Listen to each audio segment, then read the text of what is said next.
Hey there. Welcome back to these conversations with no one where I attempt to share my experience of what it's like living in a state of non-identification with my character and duality in general. One of the most satisfying aspects of my paradigm shift is that after a lifetime of struggling and failing, I suddenly seem to be able to communicate effectively. Sounds like a small thing, but once it began to happen, I realized that my entire life had been about trying to get my words and actions and the effects they had on others to match my intentions. I'm sure a lot of you can relate to this, but how much of our lives is spent trying to explain ourselves after being misunderstood or misinterpreted? How many situations blew up in our face when we were oblivious to how what we were saying or doing was perceived? How many times did we discover that the people we thought we knew the best really had no clue where we were actually coming from? I remember my first experience with this vividly. I was about 4 years old and my mom used sarcasm on me for the very first time. I was running out to play with my friends on a sunny summer day. She was kneeling down in the garden and asked me if I'd like to come and help her weed in her garden. And I very naively and innocently said, "No, I'm going to play with my friends." And as I waved and walked past, she said, "Thanks a lot." And as I walked away, I was hit with this confusion. And I remember having a massive realization that she didn't mean what she said, and trying to figure out why she would have said what she didn't mean, and I discovered sarcasm. And I think after that,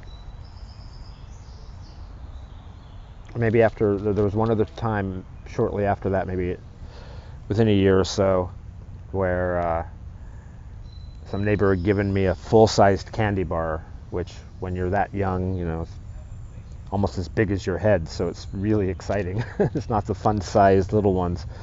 And as I was walking home, there was an older kid from a neighborhood that I knew, and I was so excited about this candy bar, I held it up and I said, "Hey, look what Mr. Vincent gave me." And he looked at me and he said, "Nobody likes a braggart," with a big old scowl on his face. And that was like, for me, it was like a slap in the face. I had no idea why somebody would be upset with me or feel jealous because something good had happened to me. And I think after those two things, my little child mind became hyper focused. Every time interactions with others took a completely unexpected turn, because whatever response I was expecting didn't match the one I received. Like, the reality I got back from this person was not the reality that I was in when I was talking to them or doing something. And I guess that's also when I discovered empathy and realized why it was important, as well as sort of a fundamental understanding that the world inside of my head was completely different and unrelated to the world inside the heads of others.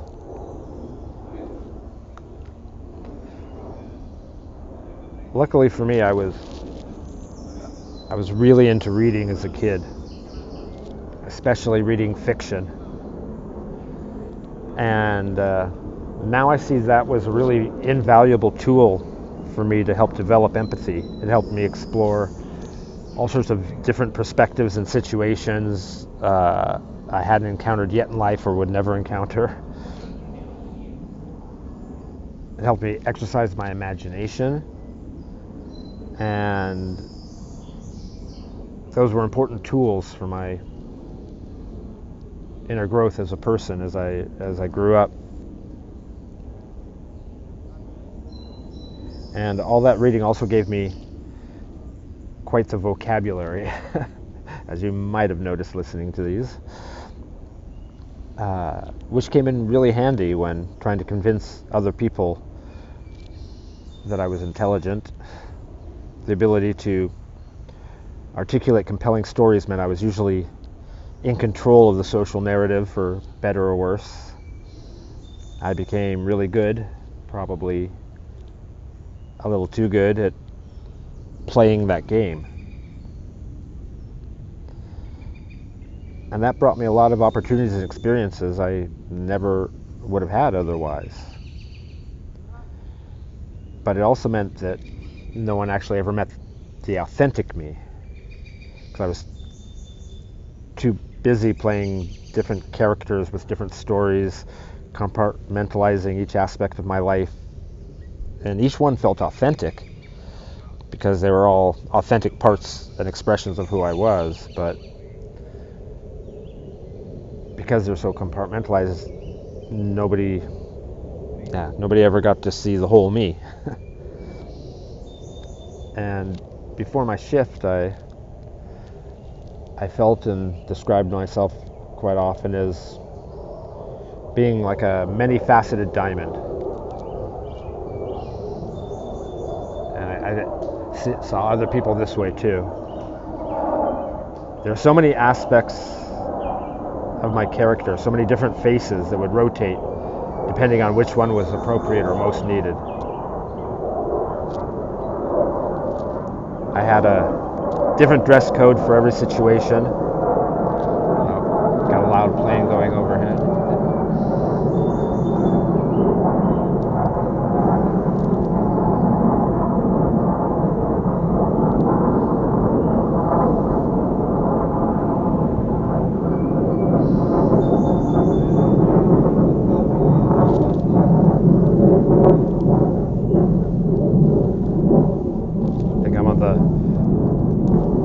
Flight path of some military aircraft, so hopefully I can get through this before another one goes overhead. So yeah, I had a different dress code for every social situation. You know, go out to see different kinds of music and dress completely differently. But each one did reflect part of my interest, part of who I was. But when my shift happened, or more accurately, the second major shift.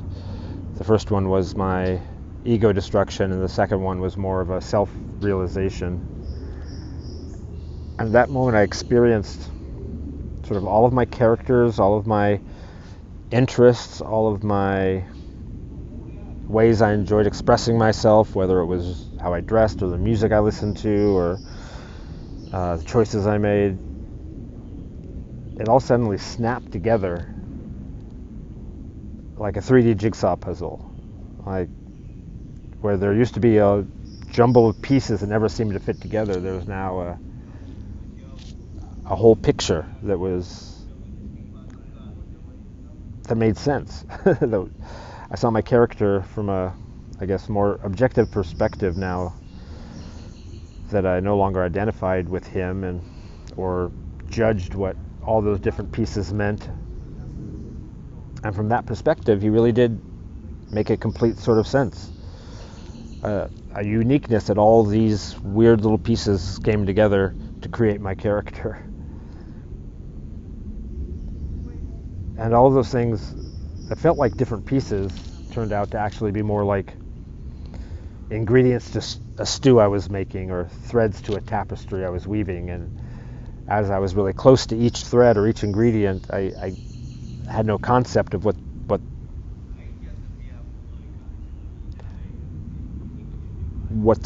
the greater picture was developing.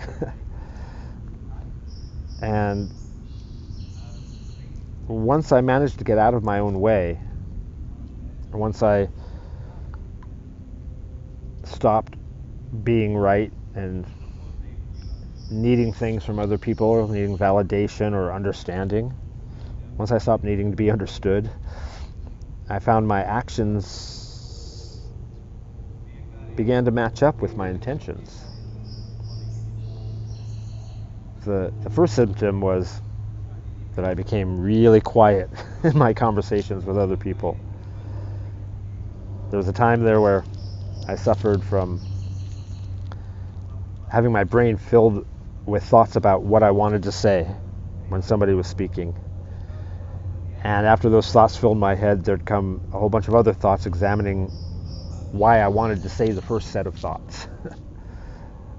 And then there'd be a third set of thoughts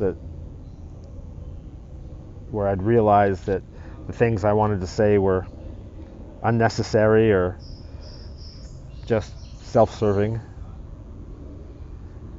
And during that time, I struggled to find anything appropriate to say at all because my brain had been just so trained to provide ego responses. It was also difficult because words now held very different meanings to me than they used to. So choosing words that were both accurate and would be understood as intended became a huge challenge for quite a while. It took me quite a long time to figure that out. But I guess you'd say that during that time I wisely, for once in my life, just shut up and listened.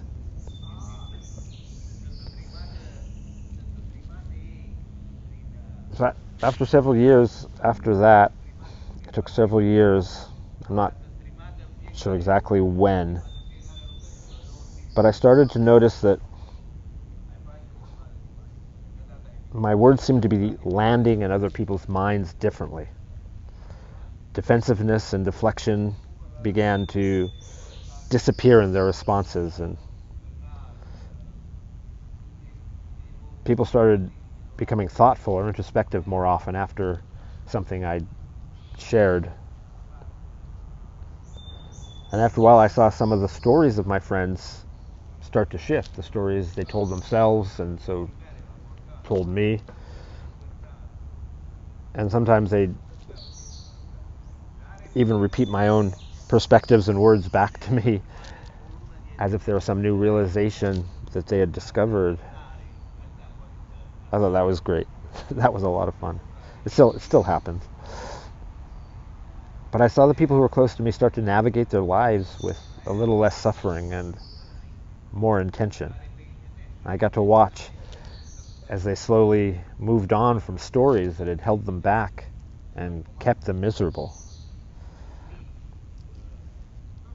And I'm not saying this because I think it's anything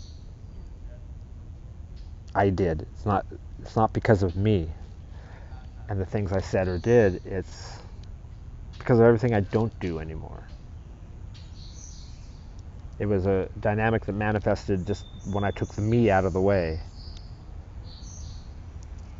I don't think it's something you can create, kind of like you can't create peace. Peace is simply what's left when suffering is gone. And every single time it happens, I'm surprised. Every single time my words resonate with somebody rather than create feedback noise, defensiveness, argument.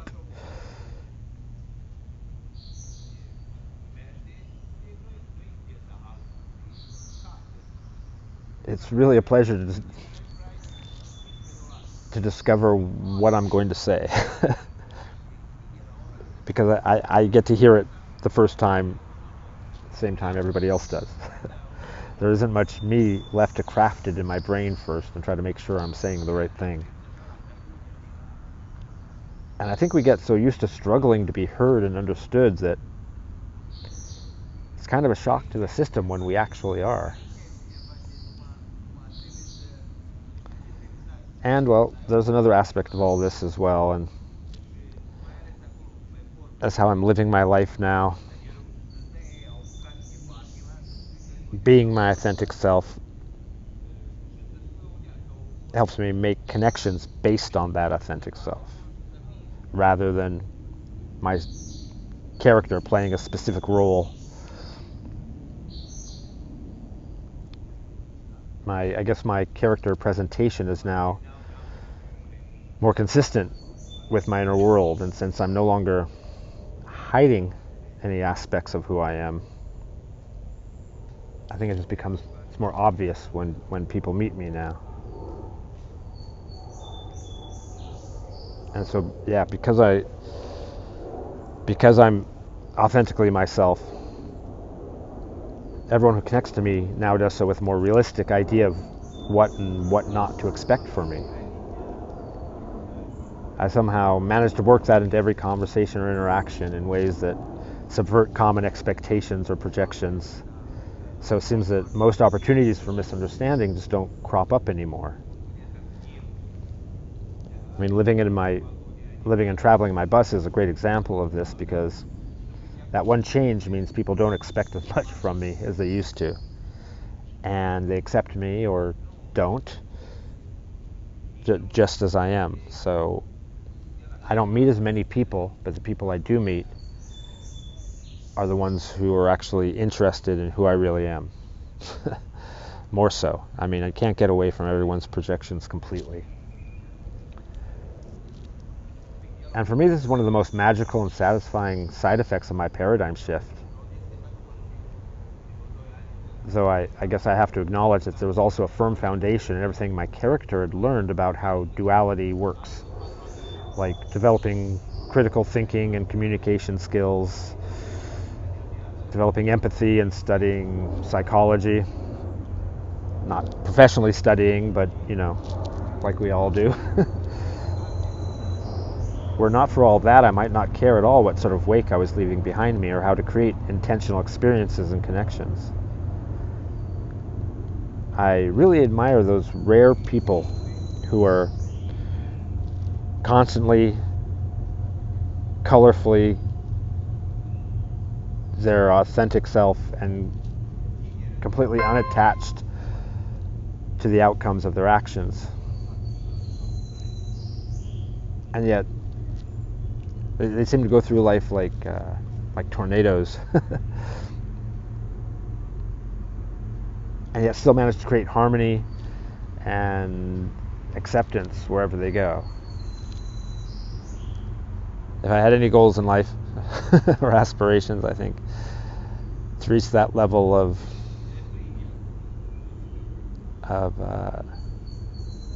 completely oblivious, authentic interaction would be very high on my list.